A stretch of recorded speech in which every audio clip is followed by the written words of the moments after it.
വടകര മണ്ഡലം. വടകരയിൽ ഇത്തവണ സാധ്യതകളെ കുറിച്ച് കുറച്ച് സംശയങ്ങളൊക്കെ വരുന്നു. അതായത് കെ കെ രമയ്ക്ക് ആയിരിക്കുമെന്ന് തുടക്കം മുതലേ നമ്മൾ ഉറപ്പിച്ചിരുന്നു കെ രമയ്ക്ക് അവിടെ സാധ്യതയുണ്ടെന്ന്. പക്ഷെ ഇപ്പോൾ പുറത്തു വരുന്ന ചില വിവരങ്ങളെന്ന് പറഞ്ഞു കഴിഞ്ഞാൽ കെ രമയ്ക്ക് അവിടെ ഇത്തവണ സാധ്യത കുറയും എന്നും വലിയ കരുനീക്കങ്ങൾ കെ രമയ്ക്കെതിരെ അവിടെ നടന്നിട്ടുണ്ടെന്നുള്ള ഡീറ്റെയിൽസ് വരുന്നുണ്ട്. അങ്ങനെ നോക്കുമ്പോൾ എന്തായിരിക്കും വടകരയിലെ അവസ്ഥ? വടകരയെ സംബന്ധിച്ചിടത്തോളം 2021 കെ രമ MLA ആയിട്ട് എത്തുന്നത്. തുടർന്ന് വീണ്ടും എന്തുകൊണ്ട് വലിയ മാർജിൻ ഉണ്ടായിരുന്നു കെ രമയ്ക്ക് അവിടെ വിജയിക്കുക. തന്നെയല്ല അതൊരു വലിയ തരംഗം പോലെയാണ് നമുക്കൊന്ന് തോന്നിയത്.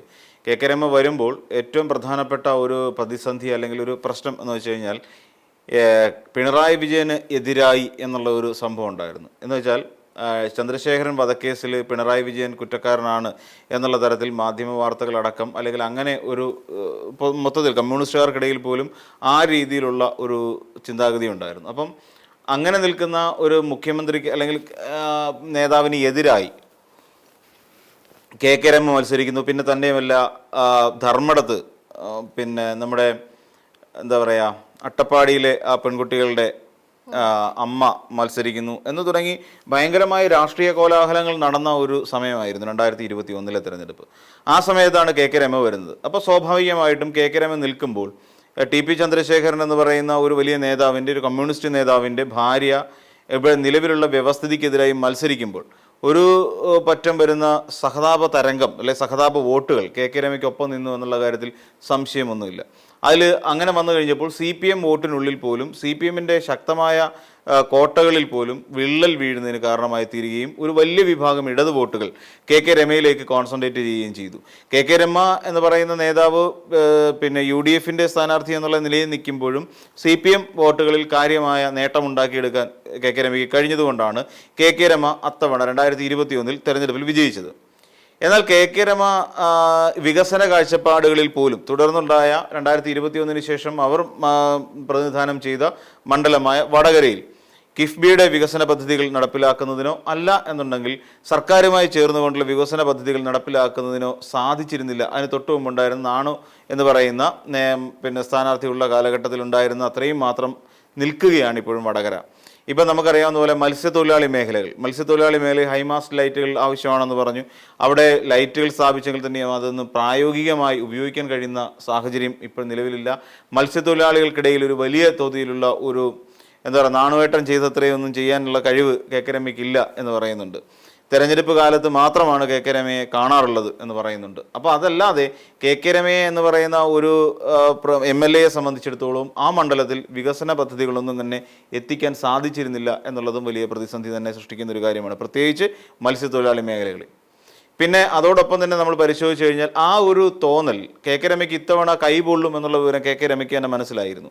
അപ്പം ആ ഒരു തോന്നൽ ഉള്ളിലുള്ളത് കൊണ്ടാവാം BJPയുമായി ഒരു അടിയൊഴുക്ക്, അതായത് BJP വോട്ടുകൾക്ക് വേണ്ടിയിട്ടുള്ളൊരു പരിശ്രമവും കെ രമയുടെ ഭാഗത്ത് നിന്ന് ഉണ്ടായിരുന്നു. അത് നമ്മളിവിടെ പരിഗണിക്കേണ്ടതുണ്ട്. അപ്പം കെ രമ എന്ന് പറയുന്ന ഒരു നേതാവിനെ സംബന്ധിച്ചിടത്തോളം അതുകൊണ്ട് തന്നെയാണ് ഇത്തവണ ഒരല്പം വിയർക്കേണ്ടി വരും എന്ന് നമ്മൾ പറയുന്നതിന് കാരണം. ഇങ്ങനെ മത്സ്യത്തൊഴിലാളി മേഖലയിൽ വികസനം എത്തിച്ചില്ല, മണ്ഡലങ്ങളിലാകപ്പാടെ മുരടിച്ചു കിടക്കുന്നു.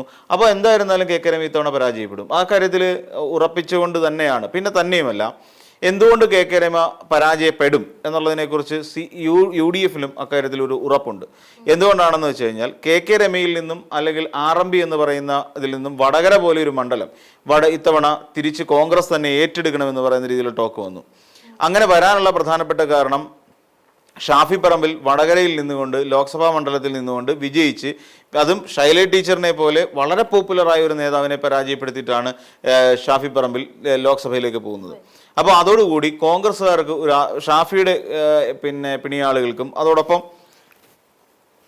കോൺഗ്രസിലെ അവിടുത്തെ പ്രാദേശിക നേതൃത്വത്തിനും അങ്ങനെ RMB പോലെ ഒരു അല്ലെങ്കിൽ കെ രമയെ പോലെ മറ്റൊരു ഘടകകക്ഷി എന്ന് പറയാൻ പറ്റില്ല, അസോസിയേറ്റ് അംഗത്തിനും ഇങ്ങനെ നല്ല ഉറപ്പുള്ള ഒരു സീറ്റ് വിട്ടുകൊടുക്കുന്നതിനെതിരെ കോൺഗ്രസിനകത്ത് ശക്തമായൊരു എതിർവികാരമുണ്ടായിരുന്നു. അപ്പം അങ്ങനെ അത് വിട്ടുകൊടുക്കേണ്ട ആവശ്യമില്ല. പകരം അവിടെ കോൺഗ്രസ് ചിഹ്നത്തിൽ മത്സരിക്കാൻ പറ്റിയ ഒരു സ്ഥാനാർത്ഥിയെ ഇറക്കണം എന്നതടക്കമുള്ള ഒരു തീരുമാനവും ചർച്ചകളും ഒരു ആവശ്യവും ഇതിനിടയിൽ ഉയർന്നു വരികയും ചെയ്തു. അപ്പം ഈ ഒരു സാഹചര്യം കൂടി കണക്കിലെടുക്കുമ്പോൾ കെ രമയ്ക്ക് പതിവ് UDF വോട്ടുകളിൽ അല്ലെങ്കിൽ അത്തരത്തിലുള്ള വോട്ടുകളിൽ പോലും ഇത്തവണ ശക്തമായൊരു വിള്ളൽ വീണിട്ടുണ്ട്. തന്നെയുമല്ല, അതുവരെ ഉണ്ടായിരുന്ന ഒരു ഈ പറയുന്ന സഹതാപ തരംഗം എന്ന് പറയുന്നില്ലേ, TP ചന്ദ്രശേഖരൻ എന്ന് പറയുന്ന ഒരാളുടെ മരണവുമായി ബന്ധപ്പെട്ടുകൊണ്ട്, അപ്പം മരണമല്ല കൊലപാതകവുമായി ബന്ധപ്പെട്ടുകൊണ്ട് ഉണ്ടായ ആ ഒരു സഹതാപ തരംഗം ഇപ്പോഴില്ല. കാര്യം 5 വർഷം കഴിയുന്നു കെ രമ. കാരണം അങ്ങനെ ഒരു സഹതാപ തരംഗത്തിന്റെ പേരിൽ ഞങ്ങളുടെ വികസന പദ്ധതികൾ മുരടിപ്പിക്കാൻ, അതായത് അന്ന് അങ്ങനെ ഒരു സഹതാപത്തിന്റെ പേരിലായിരിക്കും വിജയിച്ചു കയറി. അതെ, പക്ഷെ പിന്നീട് മണ്ഡലത്തിന് വേണ്ടി ഒന്നും ചെയ്യാൻ രമയ്ക്ക് പറ്റിയില്ല. ഇല്ല. അപ്പം സ്വാഭാവികമായിട്ടും അവിടുത്തെ ജനങ്ങൾ ചിന്തിക്കുകയാണ്, നമ്മൾ സഹതാപത്തിന്റെ പുറത്ത് ഒരാളെ ജയിപ്പിച്ചു വിടുന്നതുകൊണ്ട് നമുക്കെന്ത് പ്രയോജനം എന്ന് അവിടുത്തെ ജനങ്ങൾ ചിന്തിക്കുകയാണ്. അവിടെ എന്തിൻ്റെ പേരിലാണെന്ന് പറഞ്ഞാൽ കിഫ്ബി അടക്കമുള്ള പദ്ധതികളുടെ ഗുണഫലം എല്ലാ മണ്ഡലങ്ങൾക്കും വേണ്ടിയിട്ടല്ലേ, കേരളത്തിന് മൊത്തത്തിലല്ലേ ലഭിക്കേണ്ടത്. അപ്പോൾ വടകരയെ മാത്രം മാറ്റി നിർത്തുന്നത് ശരിയാണോ? അല്ല. അപ്പോൾ അതുകൊണ്ട് തന്നെ ഇത്തവണ കെ രമയെ സംബന്ധിച്ചിടത്തോളം വലിയ പ്രശ്നം തന്നെയാണ്. അതോടൊപ്പം തന്നെ MK ഭാസ്കരൻ എന്ന് പറയുന്ന സ്ഥാനാർത്ഥിയെ സംബന്ധിച്ചിടത്തോളം അദ്ദേഹം ശക്തനായ ഒരു നേതാവ് തന്നെയാണ്, അല്ല RJD കാരനാണ്. അവിടെ തന്നെയല്ല, അവിടെ ഈ RJD പോലെയുള്ള അവിടുത്തെ തദ്ദേശ തെരഞ്ഞെടുപ്പുകളിലടക്കം അവർക്ക് ശക്തമായ സ്വാധീനം ഉണ്ട് എന്നുള്ളത് വസ്തുതയാണ്. അപ്പം തന്നെയുമല്ല ഇദ്ദേഹം ജില്ലാ പഞ്ചായത്ത് അംഗവും ഒക്കെ ആയിരുന്നു, ബ്ലോക്ക് പഞ്ചായത്ത് അംഗവും പ്രസിഡന്റും ഒക്കെ ആയിട്ടിരുന്ന ഒരു ആൾ തന്നെയാണ് ഈ പറയുന്ന MK ഭാസ്കരൻ എന്ന് പറയുന്ന നേതാവ്. അതുകൊണ്ട് തന്നെ അവിടുത്തുകാർക്ക് ഭാസ്കരേട്ട എന്ന് വിളിക്കാൻ മാത്രമുള്ള ഒരു അടുപ്പവും ബന്ധവും ഈ പറയുന്ന, അങ്ങനെയല്ല, ഞാൻ ഈ പറയുന്ന പോലെ രമയെ കെ രമയെ രമേച്ചി എന്ന് വിളിക്കുന്നവരാണ് അവിടുത്തെ നാട്ടുകാർ, അത് വേറൊരു കാര്യം. അപ്പോൾ ആ രമേച്ചിയേക്കാൾ ഇഷ്ടം ഭാസ്കരേട്ടനോടാണ് അവർക്ക്. അപ്പം കാരണം എന്ന് വെച്ച് കഴിഞ്ഞാൽ അദ്ദേഹം RJD നേതാവാണ്. തന്നെയല്ല, ഇടത് വോട്ടുകൾ ഇത്തവണ കൃത്യമായി നിലനിൽക്കാനുള്ള സാധ്യതയുണ്ട്. അതോടൊപ്പം ഈ പറയുന്ന കെ രമയിൽ നിന്നും ഭിന്നിച്ചു നിൽക്കുന്ന ഒരു പറ്റം കോൺഗ്രസ് വോട്ടുകളുണ്ട്. അതും കാരണം ഇത്തവണ RJDയിലേക്ക് തന്നെ പോകുമെന്ന് പറയുന്നതിന് ചില കാരണങ്ങൾ കൂടി ഉണ്ടായിരുന്നു. ഈ സ്ഥാനാർത്ഥി നിർണയവുമായി ബന്ധപ്പെട്ടുകൊണ്ട് ഇവർക്ക് കിട്ടിയ സീറ്റിൻ്റെ എണ്ണം കുറഞ്ഞുപോയി എന്നുള്ളത് RJDക്ക് ഒരു വലിയ ക്ഷീണമുണ്ടാക്കി. RJD മറ്റൊരു തീരുമാനത്തിലേക്ക് പോകാൻ തീരുമാനിച്ചു. അതായത് ഞങ്ങൾ UDFിലേക്ക് ലയിക്കാം പഴയതുപോലെ. TM ജേക്കബിൻ്റെ ഒരു UDF മന്ത്രിസഭയിൽ TM ജേക്കബ് ഭരിക്കുന്ന സമയത്ത്, മന്ത്രിയായിരിക്കുന്ന സമയത്ത് അദ്ദേഹത്തിൻ്റെ പേഴ്സണൽ അസിസ്റ്റൻ്റ് ആയിരുന്നു, പേഴ്സണൽ സ്റ്റാഫ് അംഗമായിരുന്നു ഈ പറയുന്ന MK ഭാസ്കരൻ എന്ന് പറയുന്ന നേതാവ്. അപ്പം അതുകൊണ്ട് തന്നെ RJDയെ സംബന്ധിച്ചിടത്തോളം UDFിലേക്ക് പോകുന്നതിൽ വലിയ കുഴപ്പമൊന്നുമില്ല. കാര്യം അവർ UDFിൻ്റെ ഭാഗമായിരുന്നു.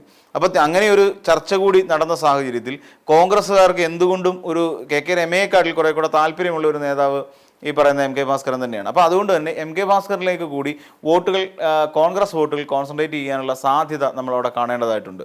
ഇപ്പം അതുമായി ബന്ധപ്പെട്ട് ഈ പ്രഫുൽ കൃഷ്ണയായിട്ട് ബന്ധപ്പെട്ടുകൊണ്ട് കോഴിക്കോട് ജില്ലാ കമ്മിറ്റിയിൽ BJPയിൽ അടി നടക്കുന്നില്ലേ, അതൊക്കെ ഇതിൻ്റെ ഈ പറയുന്ന കെ രമയുമായി ബന്ധപ്പെട്ടുകൊണ്ടുള്ള അടിയൊഴുക്കുകളുടെ ഒരു പിൻപറ്റി വരുന്ന കുറേ തർക്കങ്ങളാണ്. അപ്പം ഇതെല്ലാം ഇപ്പോൾ നിലവിലത്തെ സാഹചര്യം പരിഗണിക്കുമ്പോൾ UDF ഒരു വലിയ മാർജിനിലൊക്കെ കെ രമ വിജയിക്കും എന്നൊക്കെ പറയുന്നുണ്ട്. തന്നെയുമല്ല, കെ രമ ഇതിന് ശേഷം നടത്തിയ ചില പ്രസ്താവനകളുണ്ട്. അതായത് കെ രമ പറയുന്നുണ്ട് ഇവിടുത്തെ UDFിൻ്റെ ചില ആശയങ്ങളുമായി പൊരുത്തപ്പെട്ടു പോകാൻ കഴിയില്ല, അതുകൊണ്ട് ഒരിക്കൽ പോലും UDF മന്ത്രിസഭയിൽ ഞാൻ അംഗമായിരിക്കില്ല എന്നുള്ള കാര്യം കെ രമ അസന്നിഗ്ധമായി ശങ്ക ഏതുമില്ലാതെ പറയുന്നുണ്ട്. അപ്പോൾ എന്ന് വെച്ച് കഴിഞ്ഞാൽ UDFിൻ്റെ ഭാഗമായി അസോസിയേറ്റ് അംഗമായി ഞാൻ നിൽക്കുന്നു എങ്കിൽ തന്നെയും എനിക്കിതിൻ്റെ ആശയങ്ങളുമായി പൊരുത്തപ്പെടാൻ കഴിയില്ല എന്ന് പച്ചയ്ക്ക് വിളിച്ചു പറഞ്ഞൊരു നേതാവ് കൂടിയാണ് കെ രമ.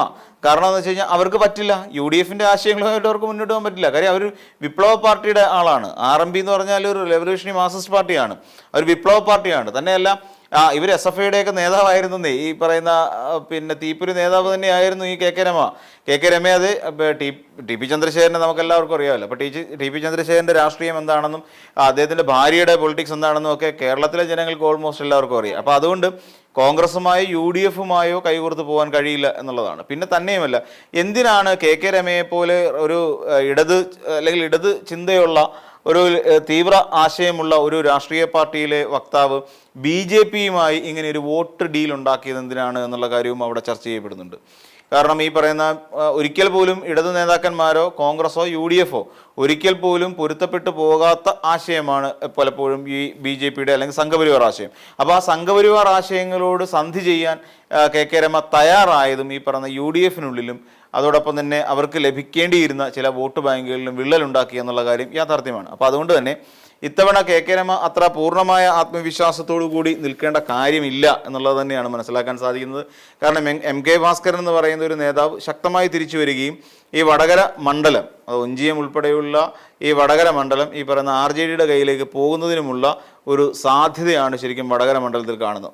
ഏറ്റവും പ്രധാനപ്പെട്ട രാഷ്ട്രീയമായും പറയാനുണ്ട്, അതോടൊപ്പം തന്നെ വികസനപരമായും അവിടുത്തെ കാഴ്ചപ്പാടുകളിലുണ്ടായ വ്യതിയാനവും ഒക്കെ ഈ കെ രമയുടെ അധപ്പതനത്തിലേക്ക് അല്ലെങ്കിൽ തോൽവിയിലേക്ക് നയിക്കും എന്നുള്ളതാണ് നമുക്ക് കണക്കാക്കാൻ സാധിക്കുന്നത്.